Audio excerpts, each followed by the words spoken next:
मदन अधिकारी हजुर त्यहाँ मदन अधिकारी ठाउँमा सहायक मदन अधिकारीज्यू हजुर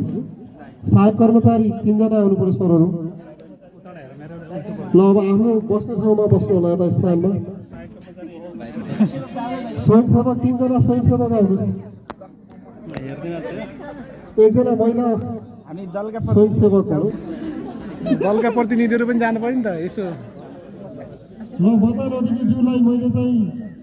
अनुरोध गरेँ जस्तो यो भोटर टिम व्यवस्थापन गर्नुहोस् तपाईँको सहायक कहाँ बस्नुहुन्छ मतपत्र कर्मचारी कहाँ बस्नुहुन्छ त्यसपछि म्याडम नमस्कार कता भोट हाल्न आउनु भएको कर्मचारी कहाँ बस्नुहुन्छ भन्ने कर्मचारी कहाँ बस्नुहुन्छ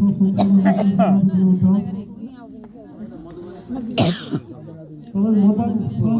छ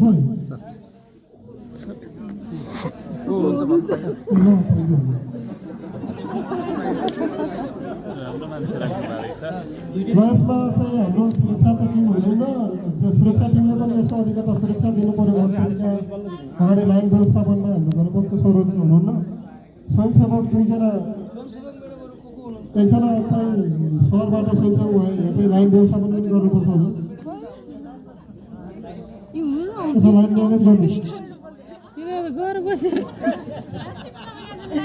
ल लाइन अलि अगाडि हतियारवाला बसाल्ने भने त अनिवार्य अनि मतपेटिका नजिकै होइन हतियारधारी बस्नुपर्छ चुरुक्क उठाइदिनु ल आइदिनु पर्यो हजुर एकजना स्वयंसेवक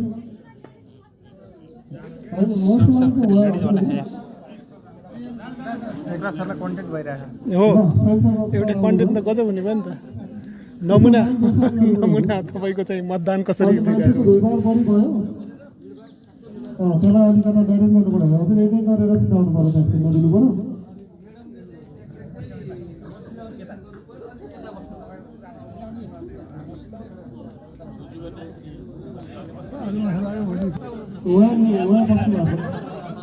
पछाडि के रहेछ फेरि पछाडि दल है